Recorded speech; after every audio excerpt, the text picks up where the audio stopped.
This is the Basu Lifestyle Show, the show about learning what it takes to build a superior you, mentally, physically, and financially. Today's guest is Michael Brennan.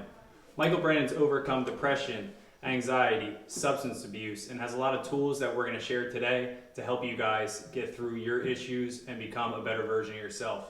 So, Michael Brennan, welcome to the show. Thank you. I just want to add in, what is MTF? What does it stand for to you? Oh man, that's very difficult to summarize quickly. But MTF means everything to me. It stands for Michael Thomas Fit. But 3 years ago, guys, I was not in a good place around the time the pandemic hit. Massive anxiety, massive depression. Had an alcohol problem. Occasionally, I was coping with drugs. So at that point in time, I had enough self-awareness for whatever reason to just say, you know what, I've had enough. And I hired a coach. And for once in my life, I actually listened and committed to the process. I had a lot of setbacks. But one thing I realized along the way, that once I fully committed, I loved the way that it made me feel every day. And I started having these visions, and I started getting these bigger goals and these bigger dreams, and MTF and all this stuff started to just come out of nowhere. And it was, waking up early in the morning when you have 2 hours to yourself without,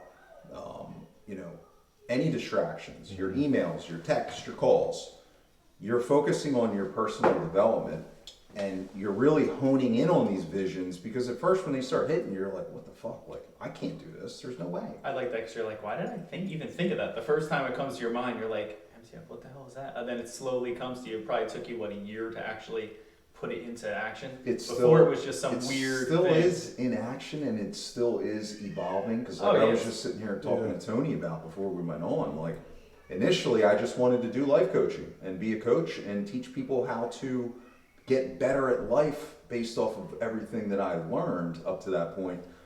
And then well, that'd be finite for you, right? So if you up to that point would be just a jump off for you, because you keep evolving every single day. Correct. So like those, before I forget what I was going to ask you, when you reached out to a coach, was it somebody that you already knew, or somebody that approached you, or how did you find out? No, it was actually somebody that I was following on Instagram for a while. Okay. And just motivated the shit out of me.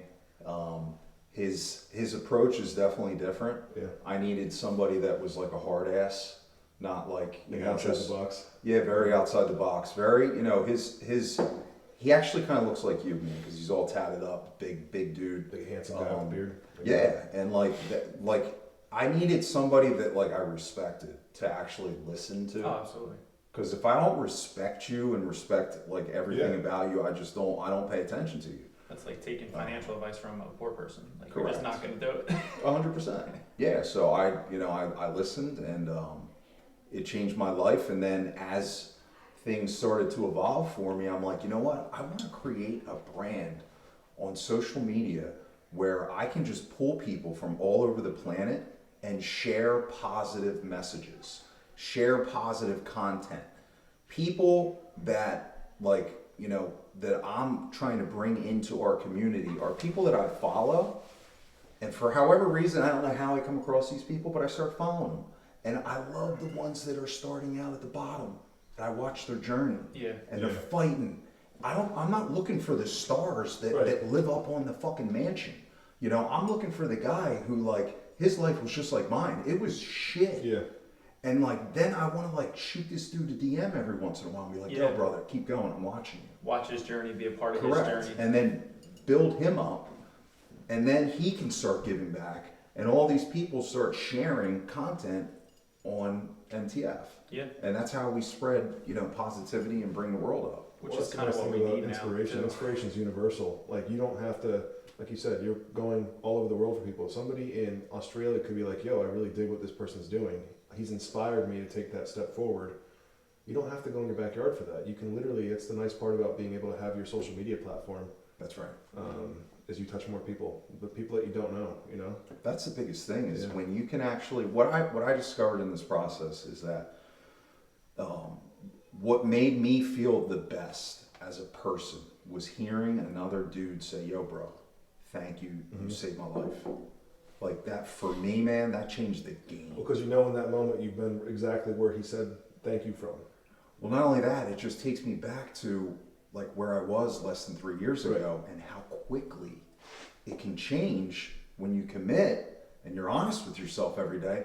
Then you can change somebody else's life. And as much as you're changing someone else's life, it feels great. It also feels great, like it's almost selfishly feels great when somebody says that to you, hey, you changed my life. Like that impacts the shit out of you. 100%. So it's like you're doing it for them, obviously, but you're also getting something in return. So Right. it makes it even better. That's right.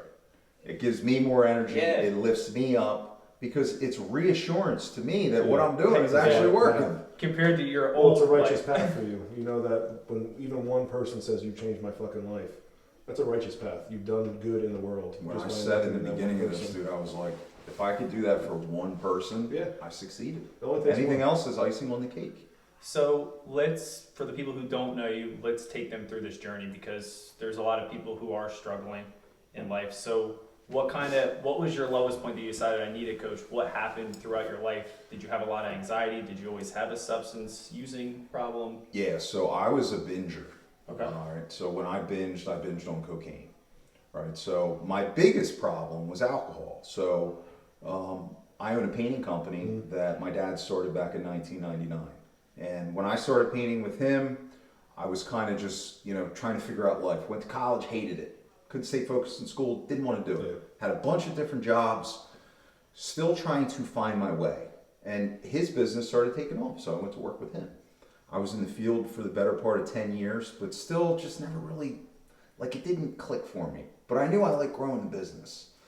So I guess around 2011 when we got married, I started reading books for the first time in my life. Anything that was marketing related, how to grow a business, how to scale a business, that's what I was focused on at all times. So my business, our business, I took it from doing, let's say low six, or not even six figures, to well above seven figures. Okay. In a period of 3 years. Oh wow. 2011 to 2015, came back from our honeymoon, and I just hated the way I looked and felt, and I got completely sober. I dropped alcohol, I dropped smoking cigarettes, I used to smoke like a pack a day. From 2011 to 2015, completely sober, but still had massive anxiety all the time. In 2013, guys, we were on vacation, Hilton Head Island. I had a panic attack on vacation while we were out in an event because there was just too many people in a confined space. Michelle she went running because I literally just started pouring sweat. She came back with napkins, water, she didn't judge me, so that was a big part of it. So the painting business took off. 2016, I go to a golf outing and I'm like, you know what? I start feeling myself a little bit. I'm like, I can have a couple beers, I'll be good. Guys, look, man, if you're wired like me, you have to realize now you can't have a couple. You just can't, because that couple led to 30. Shit-face wasted that night. And then it's a progressive thing. It's the next Friday, if you had a good week, babe, I'm just going to get a six-pack.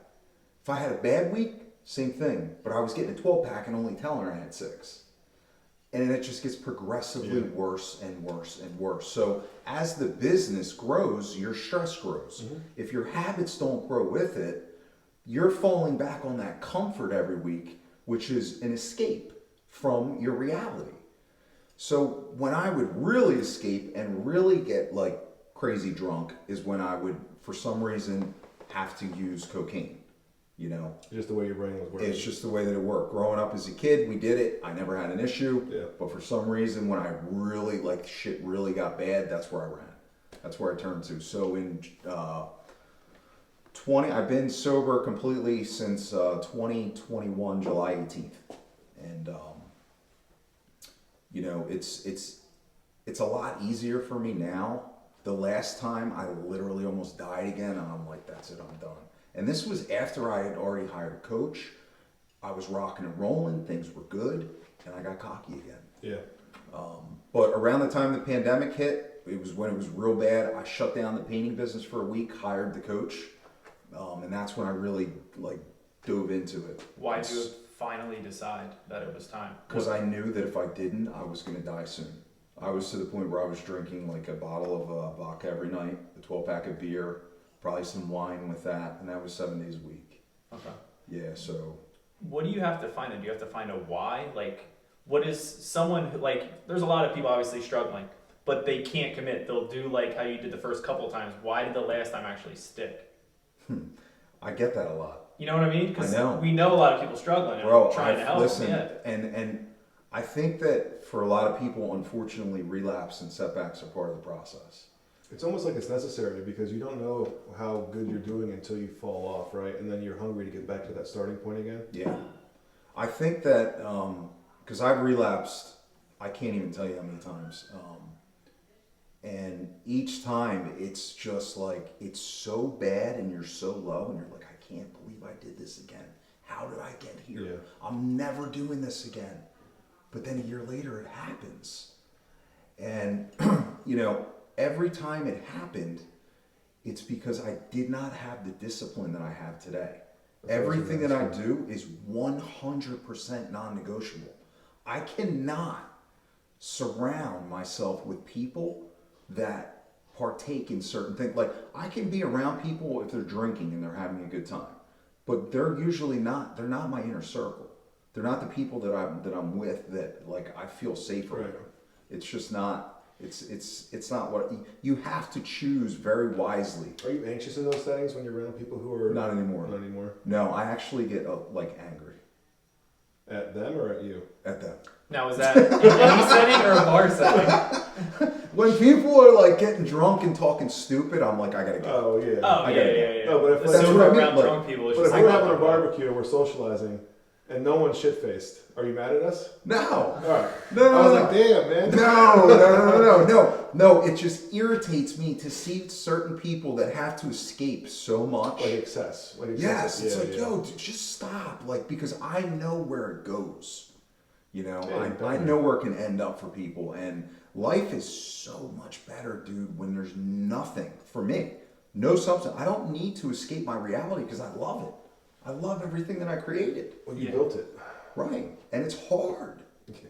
It's hard work, man. and Like- you're judged more for not drinking than drinking. You know what I'm saying? Like when you're not drinking, it's like, Oh, oh, you're why not is it not drinking drinking? today. You're Like an anomaly. even when I say it anywhere, it's like, oh, you don't drink. I'm like, well, every now and then, but like I just don't need to drink all the time. I don't like it. Well, that's Well, not what's fun. the first thing the I know. waiter says to you when you go out to a restaurant? Oh, remember last time we went out to I'm gonna eat? get you guys to drink. Yeah, he Here's asked us our like specials. 4 I'm times like, last time. well, we that's went really out. special, but I don't drink. Thank you, though. He kept asking you. Yeah, he kept asking me over and over again for like the 5th time. I was like, I'm in recovery. Yeah. He left me alone. Like, just leave me the fuck alone. And listen, dude, they don't know any better. Yeah, I get it. You're trying to make money. It's all Right, in yeah. tips. It's money. It's all good, but it's just like there's a lot of people who can't turn it down 6 times. Exactly. And like you may be the person who pushes them over. I mean, obviously they shouldn't be at the restaurant if that's going to push them over. Yeah. But I still. avoided them for a long time. Yeah, We didn't no. go anywhere, dude. We didn't go to weddings. We didn't go to parties. We just didn't because go you knew it was going to be there. No, just because I was still uncomfortable. And I was Yeah. very like, I don't know, man. I might get so uncomfortable that I end up like binging the next day or something. You know what I mean? Like, so. And you're at a spot now where that doesn't matter anymore. Like you go to a wedding if invited. Yes. Yeah. Yeah, we've been to a couple, and the last one we were at, I danced. No sweating bullets, nothing No, like I that. You're danced, good, man. I haven't danced in a long time. It was awesome. That is awesome. Yeah. What was your catalyst for the second? So you said that July 18th to 21 is the last time. Yeah. So what was the catalyst that made you not stay your path? Like what forced you off the path that year and a half ago?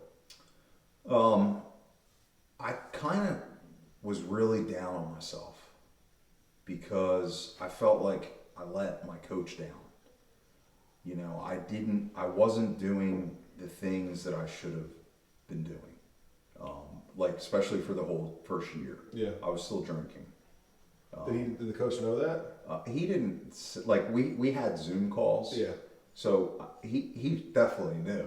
Because my energy is a lot different. Yeah. When you know, and some of these calls would be in the morning, and like, you know, I'm just, Yeah. If you had a couple two- drinks the night before, it's a and totally it wasn't a different couple, shit. like it was just, you know, and I was still at the point where like my confidence grew, so I thought I could fool people. Oh, I get you. I get what you're saying. Like you were in a better spot. You thought that you had surpassed that spot where it doesn't matter what you think. Like I got this. Yes. So I'm going to tell you A, but it's really B. but I'm still going to do all the work. Correct. But I'm still going to have that couple of drinks. I was living a lie, and it caught up to me. And you know, when you're living that way, man, it creates anxiety. But you took accountability for it. Yes. Yeah. Yeah, 100%. Yeah, that's all that matters. Looking back at it, how did you justify like the times that you were neglecting, say, your wife or neglecting your family and friends? Like, how do you justify that at that moment and then look back at it? You know what I'm saying? Because there's a lot of people justifying being on substances, doing this, doing that. It doesn't affect them. Like, how do you justify that? How do people justify it? And how do they realize the issues they're really causing instead of not seeing it, if that makes sense? Or do you feel a need to justify it if it was an illness? But I'm saying, like, the people who aren't willing to, like, who are still using Mm-hmm. and who are saying, oh, it's not affecting my relationship, it's not affecting my family. Mm-hmm. What you were saying. What is... Yeah, now I think I get what you're saying. My bad. No. Like, why can't they, you know, accept it or see it? Like, are blinders on? Like, Yeah. are they not aware that it's creating external incidents to, like, everybody who's kind of, like, innocent bystander in their life? Well, I think it could be something as simple as, like, you know, ask people. If you don't think that you would get a straight answer from the people that are closest to you, then you know what you're doing is wrong. Circle. Right? Like, your immediate circle, your mom, your dad, your brother, your sister, whoever, your wife, your whoever. Yeah. If you can honestly ask them at a sit down, you know, are you or do you guys think that everything that I do on a daily basis is okay? Do you think that I'm a good person? If you have issues with the way they would answer it, then you have your answer. Yeah. Yeah. You know, like, No, you're makes sense. either real or you're fake, man. And one thing I learned, like, and that's one of the biggest things that my coach taught me in the beginning was the accountability mirror, because there's a lot of things that you can fake in this world, especially now. But the one thing that you can't fake is being able to look at yourself in the mirror and say to yourself, I'm 100% honest with everything that I do. Because if you are, it affects your energy in a positive way, right? So those blinders get removed when you are committing to yourself. When you're not, you have anxiety. Yeah. Then You get have the depressed. blinders on. Yeah. Yeah, and then you try to find escape. And yourself you're lying. lying so You're- much.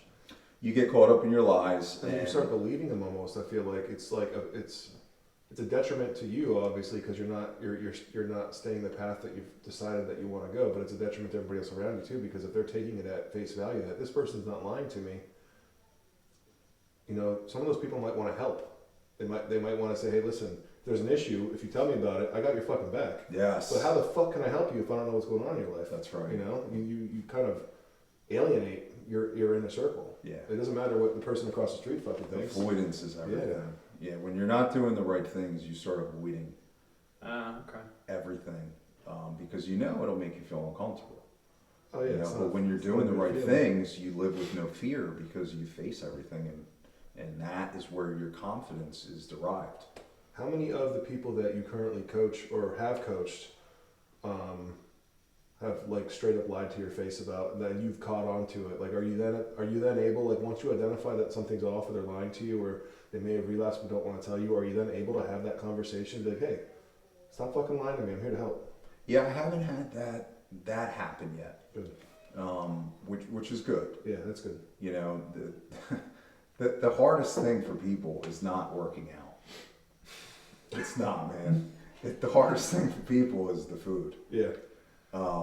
And what I try to impress upon people is the fact that, like, when you can get, and this is why fitness is so big for addicts, when you can get and remain in control of what you ingest, that is where your discipline starts and stops. When you're in complete control of, if you're in a room and everybody's eating pizza and burgers, but you have 150 macros left for the day, and you know what you have to eat, and you eat it, you're at peace with yourself.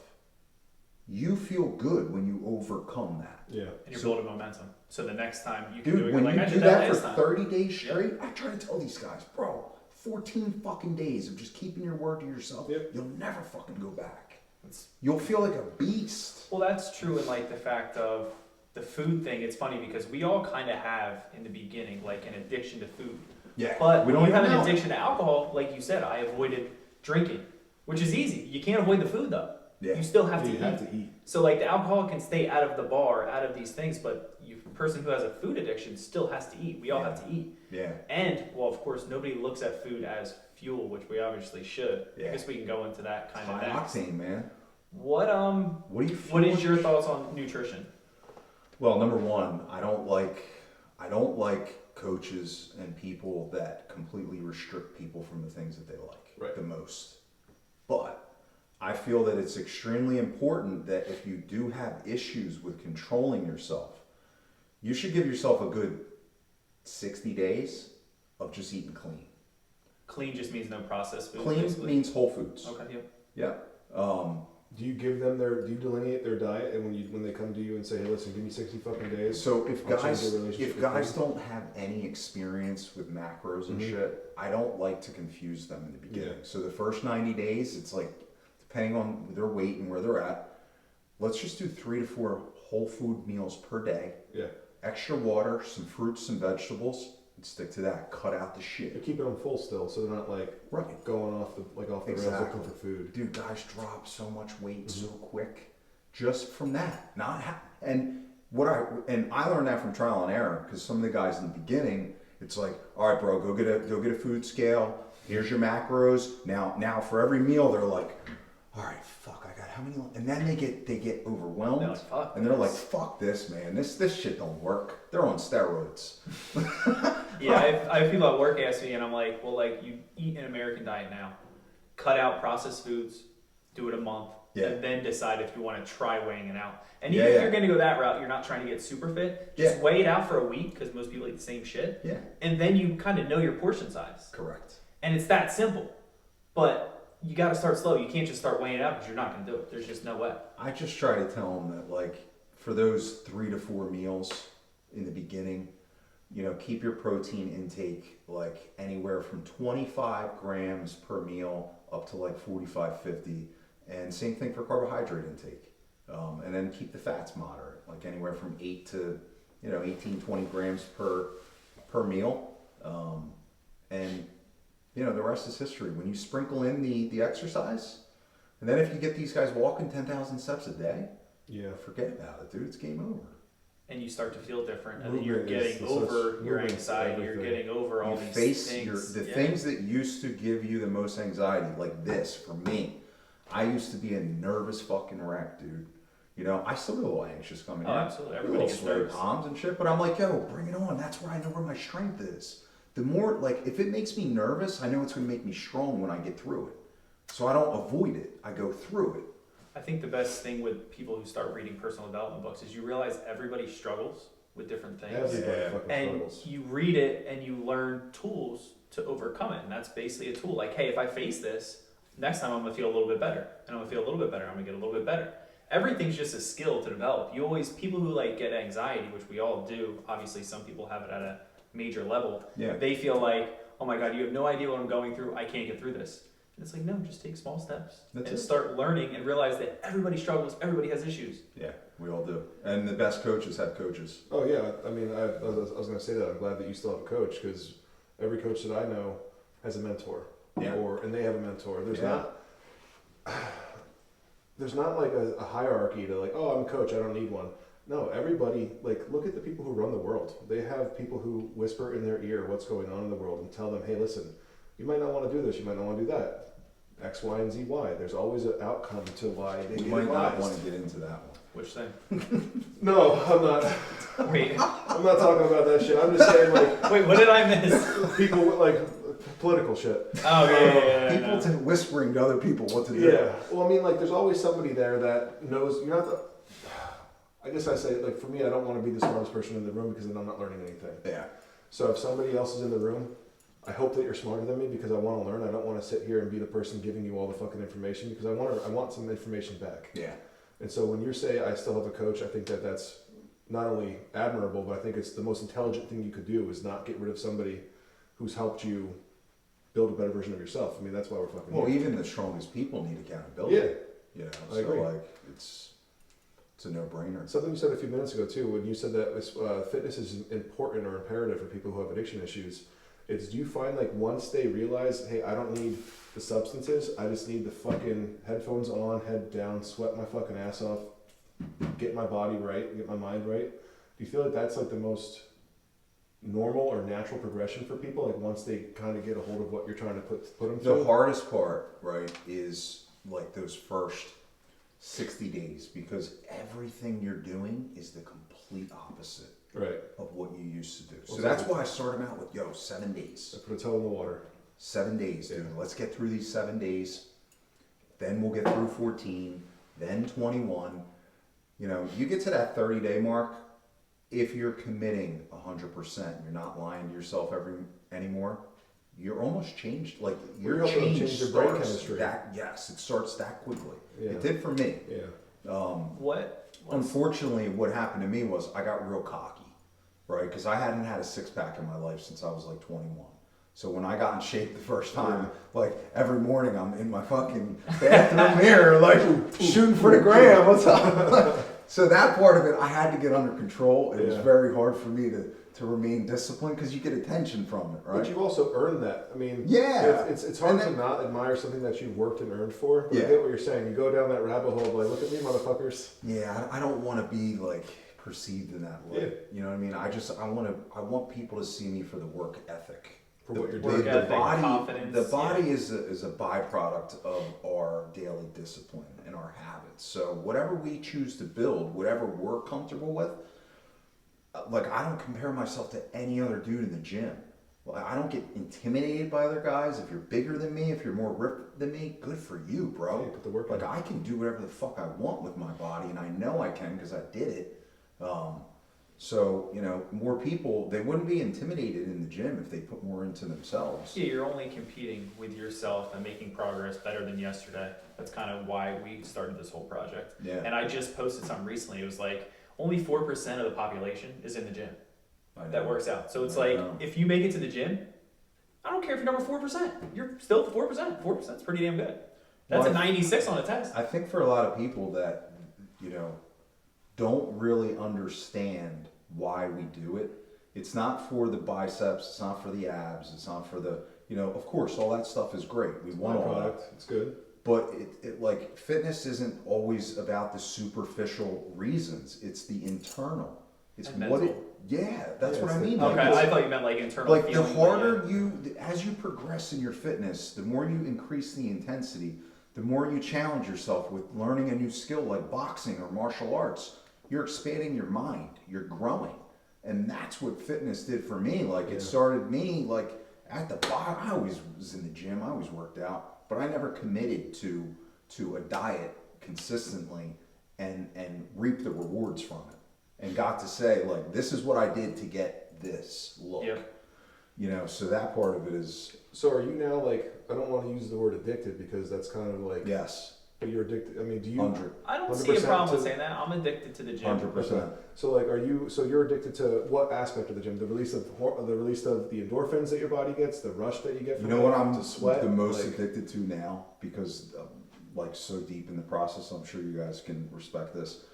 I'm addicted to the hardest days when my brain is like, Mike, you're good, man. You don't need to train today. Like, fuck it, dude, your knee hurts a little bit. You're good. Or whatever. You didn't sleep good the night before. And you show up and you beast through it. Yeah. And that feeling you get afterwards that, like, you didn't listen to that voice anymore. And you actually needed that workout. Yes. Yeah. That's what I'm addicted to. Okay. Yeah. So how do you, like, if I'm coming to you as somebody who has addiction issues. Can you come in a little bit? And, No, like anywhere in this side. It's just when you move outside that flag, you might not be in the picture. I might lose you. When someone comes to you and they're honest and they're open and like you're not just working with people that have addiction issues, but because it's somebody that you might be able to relate to. Yeah. Do you feel like it's necessary to take them under your wing or kind of explain to them what your situation was before they commit to the process so they know that there is light on the other side of that tunnel? I think most of them already know. Yeah. So what are the first 7 days like? I try to make that very clear. So I've never dealt with someone who came to me and was addicted and was still using. Yeah. They've already made that decision. I'm not a social worker and I'm not a babysitter. Yeah. I'll be your coach. I'll be your mentor. Yep. but you got to be clean first, and you have to like be completely done with it. And like day one, this is your new life now. Because it's your time too. And It that's is, the one man. thing we can't get more of. No, So you want to make sure you're spending it on people who actually give a fuck about themselves. 100. Because you can't. It's hard to work with liars, right? So if they're lying to themselves, they're lying to you. To everybody, yeah.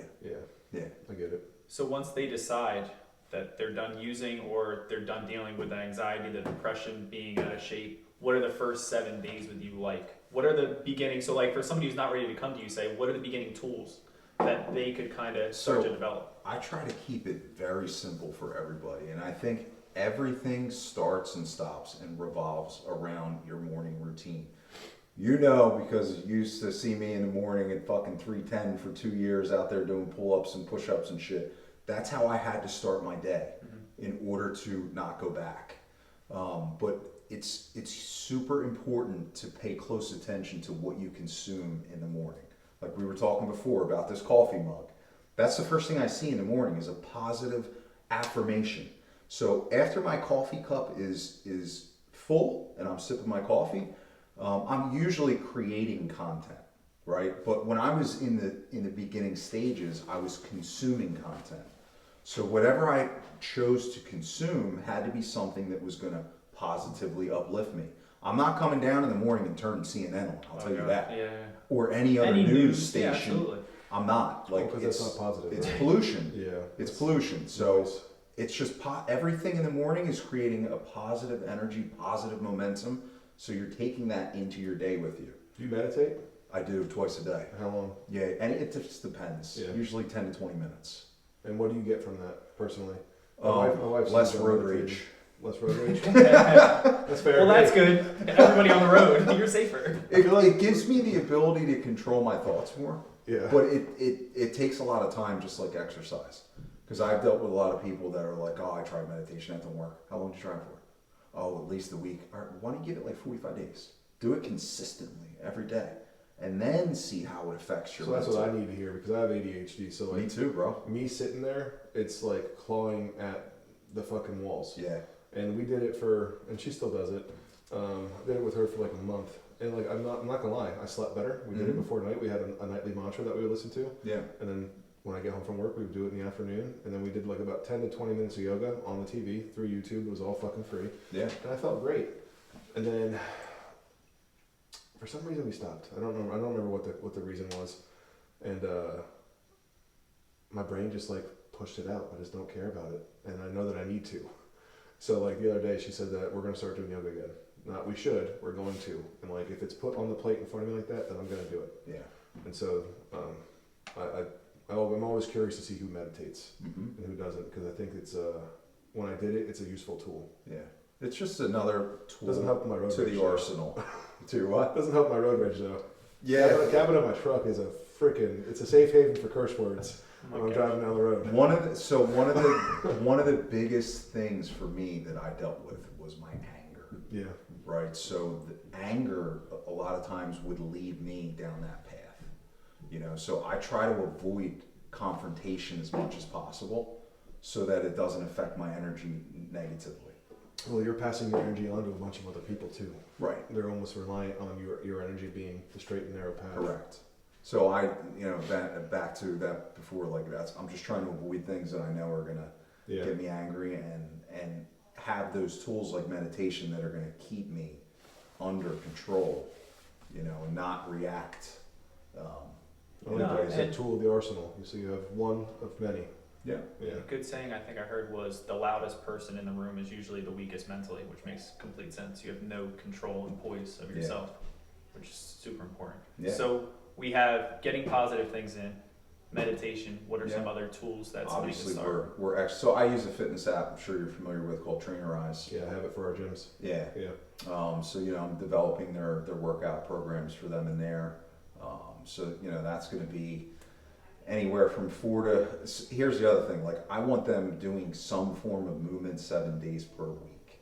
There's Even no. if it's just steps, right? That's it. Yeah. I don't take rest days, and I think guys that have addictions should never take a rest day. So for me, like an active rest day is still going to the gym. Yep. I'm going to walk on the treadmill for 45 minutes to an hour. I'm going to hit the sauna. I'm going to stretch, and that's it.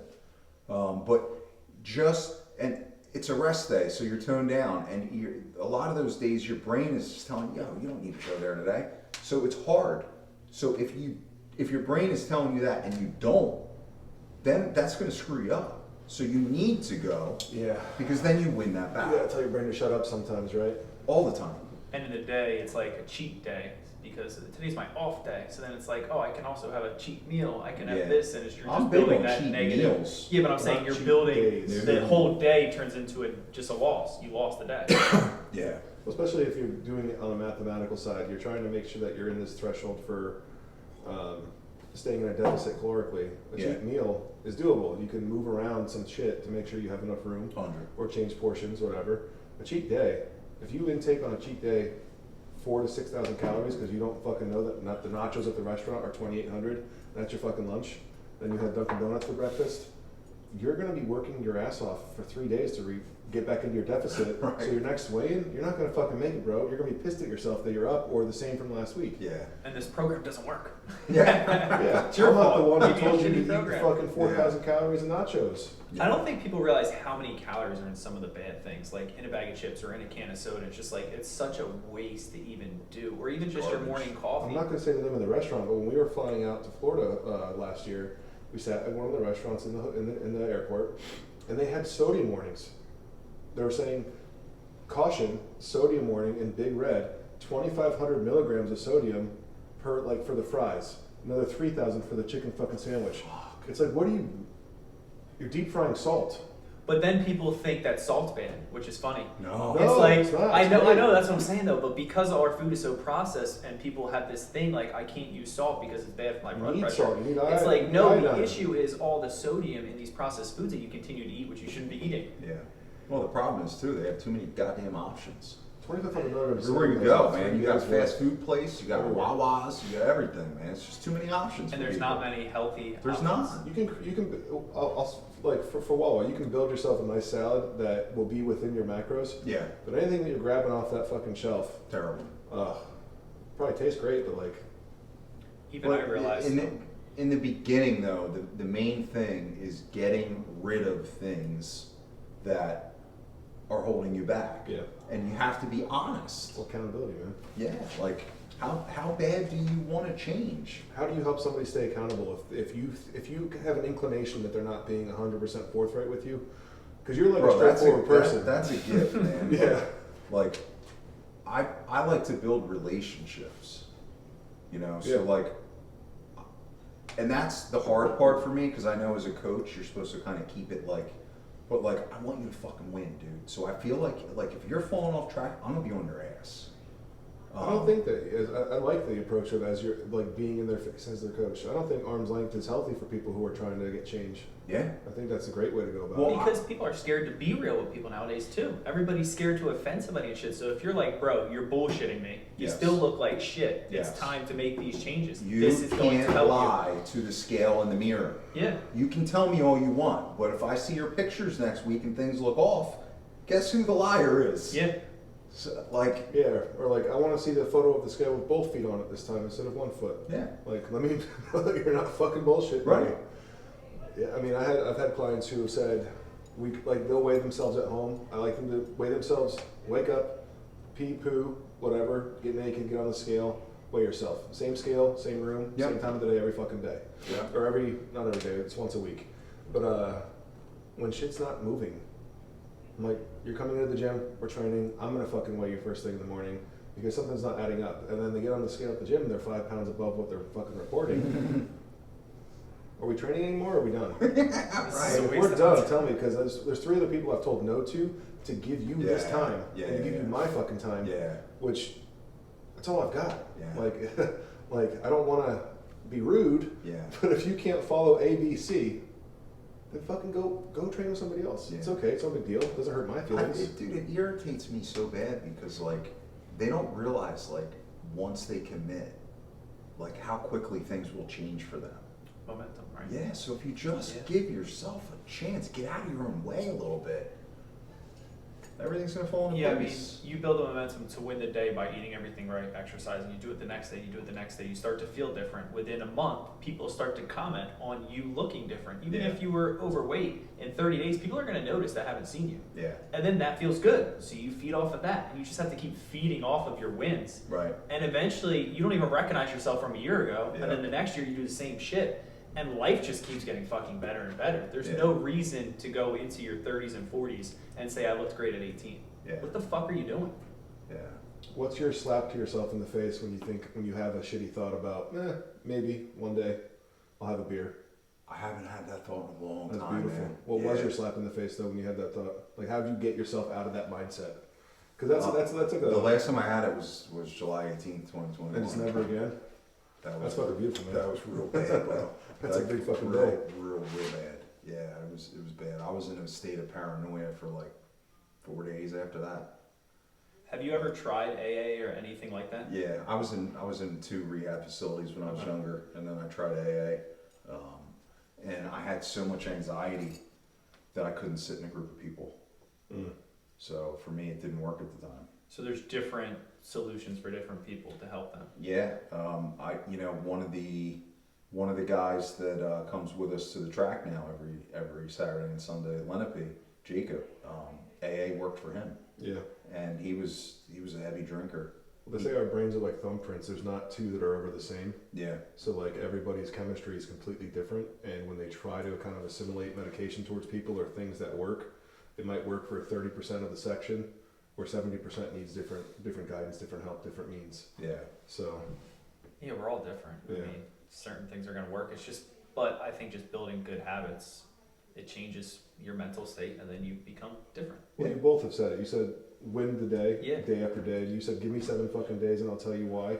Give me 30 days, I'll show you why. And then 90 days, you're already done. You're set. Now you just got to keep it going. One thing that changed the game for me was, and this again, the first coach that I had, right? The way that he put things was your habits that you're going to develop, right? Make them non-negotiable. So for me, the early wake up, 100% non-negotiable. If I only got 2 hours of sleep the night before, and it usually happened to me like 2 or 3 nights a week because I just couldn't turn the fucking brain off, I'm still up at 310. I did it every day for 2 years straight. So you build self-confidence because you're still doing it when you don't want to. That morning routine was 100% non-negotiable. My macros were 100% non-negotiable. Everything I did, because it was non-negotiable and I didn't negotiate with that voice, Yeah. it became a habit. That's So- your lifestyle. He was in prison for 10 years, right? So when you make a promise to your gang in prison, if you don't commit to your gang, what happens to you? Right? So everything that you do, I man, mean, I your can say it, but you word, don't want to know. It's your not good. word is everything. Yeah. So when you keep your word to yourself and you keep your word to your gang, everything changes. It becomes habits, and then that's who you become because of your habits. Your habits shape you. Your slogan is your biggest battle is you, Yeah. which I like because you have to win the fight with yourself. It's the biggest thing, and it just projects everything. What's Because the then you slogan? go into a room. Your biggest battle is you. And like that's Because fucking amazing. People don't, yeah. for years, I was my biggest. Yeah. My biggest opponent was me, man. It takes the accountability off of everybody else and puts it directly on the motherfucker in the mirror, like you said.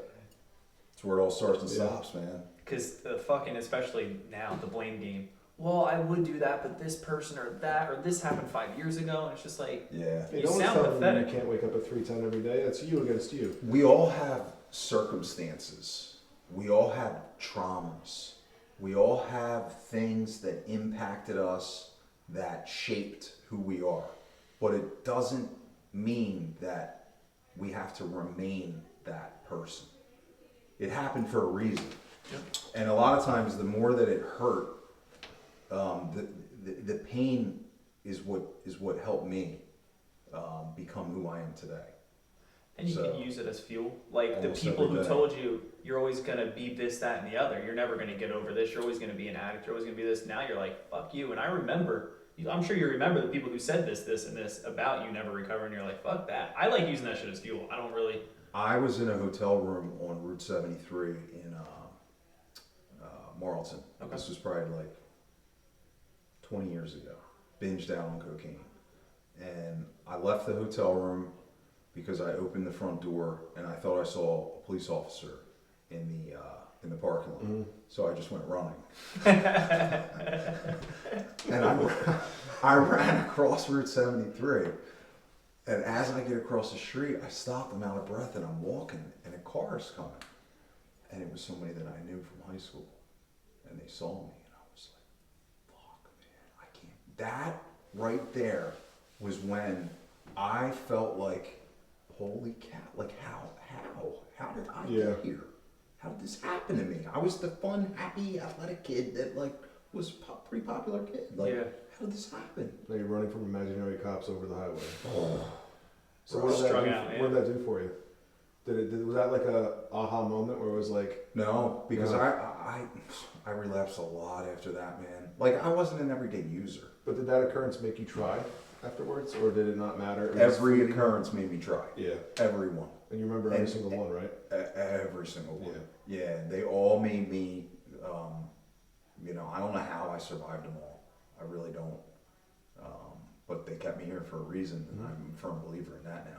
Hopefully it's to help other people That's what it's all about. realize that they can That's change, what you're doing. completely change. Not just like get over one thing, but you can also get in shape. You can also build a business and help other people. Like you don't have to do all those things, but like, how old were you when you decided finally that it was gonna happen this time? What year? You said like 2019, 2020. What was the year? Yes, it was about 3 years ago. So how old were you?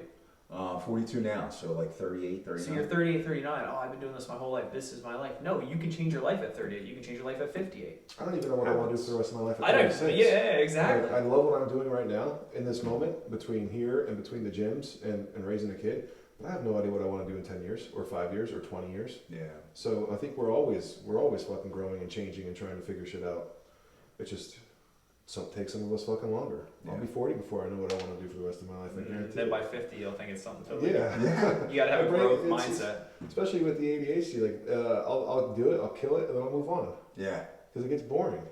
Like I usually have 4 or 5 books that I'm reading at one time. yeah. I can't just focus on I've one got, book. right now I'm reading 3. So one of our gym members is an author and he writes like fiction novels. Yeah. And so I'm reading one of his books he just gave me the other day. And then I'm reading a book on leadership. And then I'm reading some military fictional book. Nice. It's just when I'm in bed on the phone, so I don't have the light on. Yeah. So, but I'm able to keep track of it. It just works that way. Yeah. Do you have a current recommendation? Kind of go through that real quick. Yeah, my phone's over there. I have actually a couple of photos of books that I'm reading. No Easy Days, one of my favorite books. It's a Navy SEAL book based on the capture and kill of Osama bin Laden. It's not so much the military aspect as much as the mindset that I like that they kind of talk about mental, like mental fortitude and toughness. Yeah. Past that, it's what's the book that the one that has the word "fuck" in the cover? The Subtle Art of Not Giving a Fuck. Oh, I got that one. Yeah. That's an amazing book too. He's got a couple of books out. I forget the name of the author, so I apologize, but those are great fucking books, especially an audiobook because he's reading it himself. Nice. So when he's like talking to you, he's talking to you. Like, Yeah. he actually grabs a hold of you. It's not like Lee Diamond Phillips talking about shit. It's the guy who wrote the fucking book. Yes. Which I think is important. Because if you care enough to write it, care enough to read it. Yeah. So. Okay. What are you working on now? Or any recommendations? My favorite book of all time is Goggins. I'm finishing the new one. I have like the last chapter left. Did you read the first one? I read them. I did them both on audiobook. I like his books on audiobook because Yeah. after each chapter he talks through it. Yes. But the newest one kind of got me too. Yeah. Has some dark shit that he's been through, man. That is a motherfucker. That's why I like it. He is bionic. No doubt. I just watched. He was just on Rogan again like a week ago, and I was just, dude, the amount of shit this guy puts his body through, he doesn't even care. It's fucking beautiful. Yeah. It's just a completely different. He's like an alien. He's transcended what people are supposed to be able or capable of doing, and just out of the "fuck you, I'm gonna go do it" mindset. Yeah. Like, oh, I'm bone on bone. I've got a plate in my shin just to keep shit from, so I can still keep running. Shouldn't even be able to walk, but here we go. My feet are mangled. I'm taking 200, 300 cc's of freaking deoxygenated blood out of my knees just so I can go on another 20-mile run. And tell then you, go fuck yourself. and then you can't go for a 2-mile run. I'm Exactly. Like, fuck. But, but if you see this motherfucker doing this shit and it doesn't fire you to get off the couch and go walk around the block. Yeah.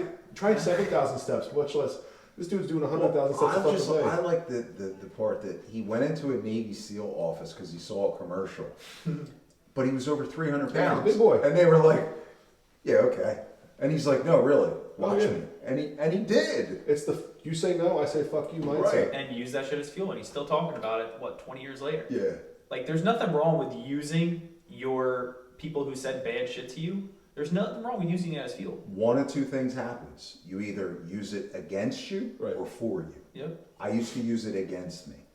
Like it would take you to that lower spot. Correct. Yeah, dark place. I think you have to have confidence in yourself You do. to be able to use it. Well, that's what I'm saying. Free. Yeah. You gotta earn Then that you shit. can Every actually day. use it, because anytime somebody says anything, I'm like, I'm gonna put that back there. Yeah. I'm gonna save that. Shuffle And it then away once for- I accomplish that thing, I'm gonna look at your face in that moment, and I'm gonna fucking laugh, and That's I'm gonna enjoy the shit out of it. Yes. I fucking love it. Yeah. All right, so we got Goggins. What else you got? Another great book that really impacted me from a business standpoint is Jab, Jab, Jab, Left Hook. Gary Vee. Yeah. Okay. I always liked his approach because he didn't take money from people to build his businesses. He did it from his own creative marketing style. And he did it in such a way that, like, at all the things you see him doing, he's jabbing. Like, he's building a relationship with somebody, that's a jab. Yep. You know, and then when he comes in for the hook, it's because he's already laid all the groundwork. You're already in, you just don't know it yet. Right. What is business? Do I know you? Do I not like you? Do I trust you? And Correct. you develop those things, and you can ask people for whatever. And I'm implementing that with how I'm growing MTF because I don't want everything to happen overnight. I want it to take a while. I want to have fun with the process and just enjoy it every day and enjoy the lives we change and just watch it grow and not ask for anything. Yep. Because that'll always be there, man, if you're doing the right thing. Are you a one-man show? What's that? You're full-time MTF? Yeah. And you're the only person behind the scenes? Like, you're the one-man show? My wife and I. Your wife and you? Yeah. So, so you already have your team built. So overnight would kind of be... Well, look, I say it's my wife and I, but, like, I feel like it's so much more than that. Like, we're the ones behind the scenes, like, when we're shipping out gear and stuff. Yeah. Like, I'm typing up letters, you know, she's fixing all my grammatical errors, and then she's handling the shipping and all that Yeah. stuff. But, like, the guys that I meet at the track every Sunday, like, that's my family now, man. Like, that's a brotherhood that we're building that, like, every week just gets stronger and stronger. You're I'm building a huge, community. Yeah. Huge fan of family. Doesn't have to be blood. No. Because I've got family It's who your don't word. give a shit about what we're doing here, what we do outside of here at the gyms. But my friends who are now in my inner circle, they are my family. Mhm. I do anything for them. They give a shit about everything that we do because we give a shit about everything that they do. Yeah. Without having to even say anything. So you don't have. I love that. So you've created an external family out of necessity almost. Yeah. It's healthy and cathartic for you and keeps you on your path. Yeah. And on I'll your never goals in let life. these people down. And that's what I was gonna say next. And you'll always keep it real with And them. I and want them to always- feel the same sense of, like, yo, you can't let your brother down, man. Yeah. Like, we need you. No, you get emotional talking about it because they're Fuck family. yeah. Yeah. Yeah. Especially if you don't have like a tight knit family, it's good to have this, because there's a lot of people, like he said, that refer to people as family because it's your cousin, you're this, that, or the other, that don't know shit about you. Where Yeah. this guy who wears the same shirt as you, who comes every week and trains with you, knows a lot about you. Yeah. And it's like, maybe you should surround yourself with that person around Christmas, around the holidays, around your struggles, not just somebody who shares a last name or blood. Like, you need to make family what it means to you and actually impactful. These are people that appreciate your grit because they have the same. Not grit. tradition. I'm kind of not a tradition person. I'm a what makes the most sense mentally. You know what I mean?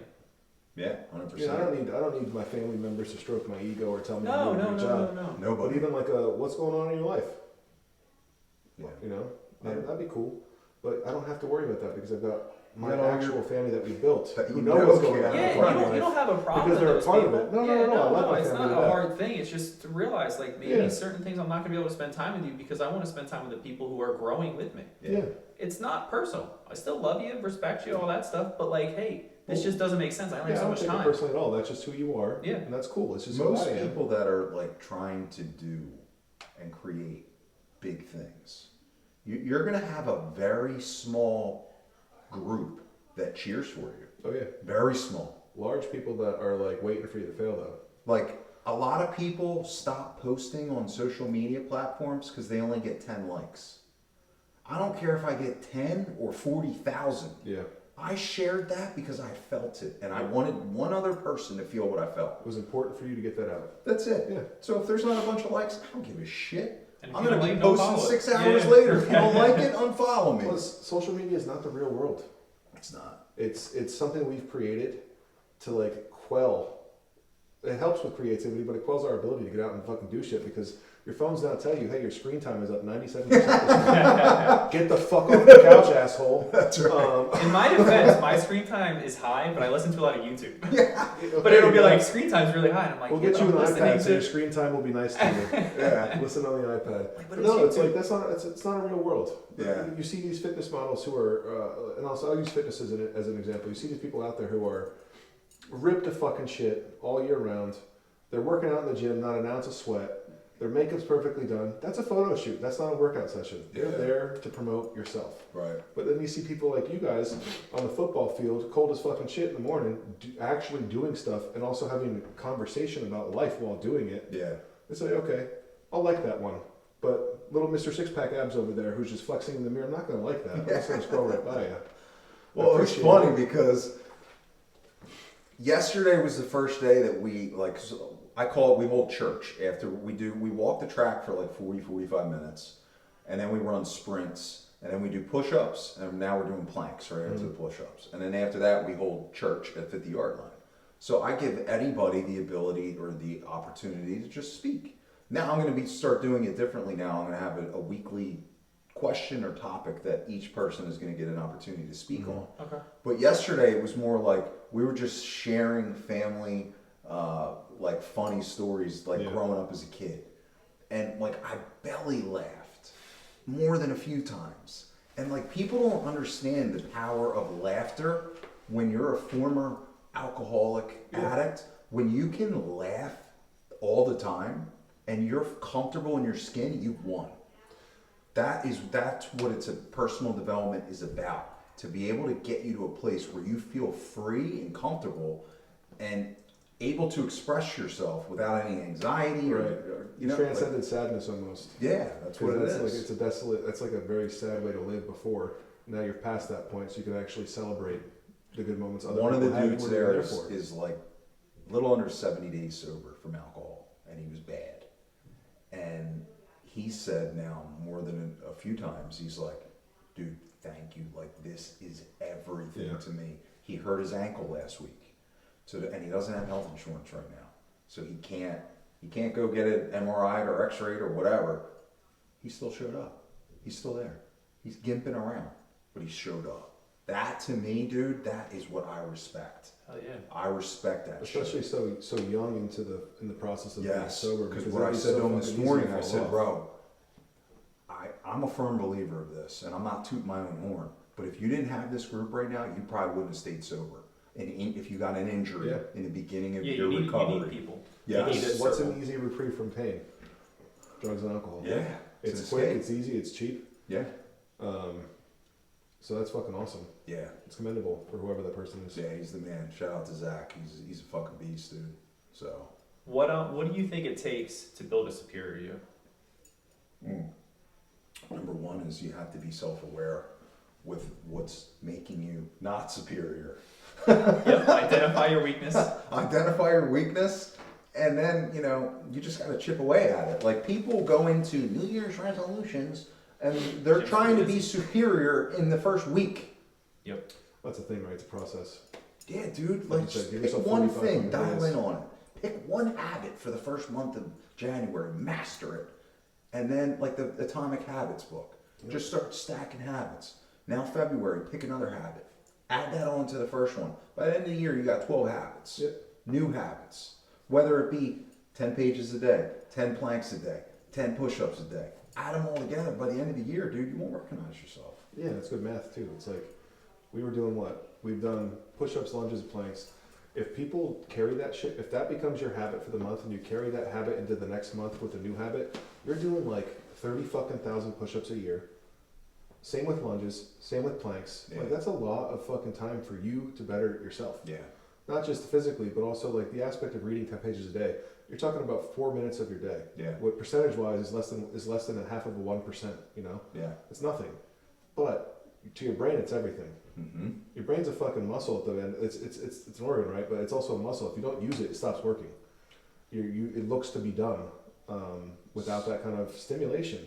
Whether it's fiction, nonfiction, motivational, whatever, your brain needs that fucking activation. And if not, you're gonna fall into bad habits, and you're just not The gonna. reason I started meditating and committed to it so much more was because of the way that somebody described what it does for you. They said meditation is exercise for your brain. So when you intentionally slow your computer system down once or twice a day, you're exercising your brain. So it's the same thing for your body. The more consistent you are with slowing your brain down once or twice a day, the better it's going to work for you. The better it's going to be able to manage stress and anxiety because you're giving it a little bit of a break. And quieting the voices. Intentionally. Learning Yes. how to quiet the screaming in That's your mind. the key, yes. So if you have high anxiety, if you have ADHD like I do, you got to slow it down, man. You know, our brains are wired differently. They're just mile a minute, nonstop, you know, and some days they just don't want to turn off. And that's why, like, on those days, I got to go so hard in the gym. I know it, because if I don't, I won't be able to sleep. Because I got so, like, especially once, you know, we're a little bit slower now with the painting business because of the time of year. But once we get really rocking with that and MTF at the same time, man, I got to be firing on all cylinders at all times. So it's just another thing that I have to do to keep me firing. No, I respect it. So Where can people find you to follow you? What is the best way to get in touch with you?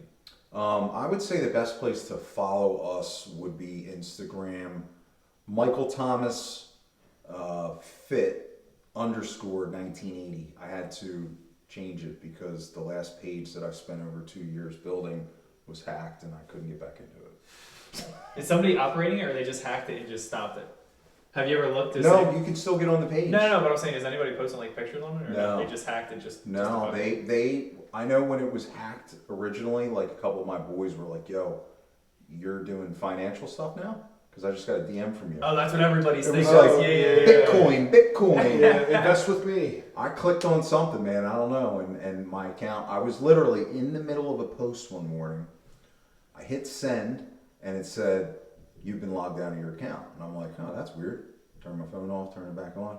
Nothing. Can't get back in. And it literally, dude, it pissed me off so bad. Like it's in a red talk about So bad. I was so... Did you have dude, your I called her content saved? furious. I'm like, what? Did you have all your shit saved somewhere, like as a No. backup? Because Instagram is like the backup, right? Yeah, but a lot of the content that I posted on there is just for Instagram. Yeah. So yeah, did I have that saved? You're probably right.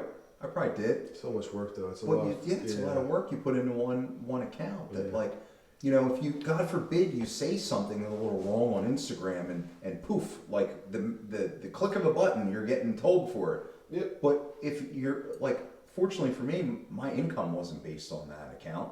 Yeah. But if it was, it's like I sent him over 40 emails. I never got a response. There is no customer service. They don't really give a shit. But somebody's sitting somewhere going, "Oh, Mr. Brennan said something wrong today. Make sure you flag him." I don't agree with it, but it's just the system. What are we gonna do?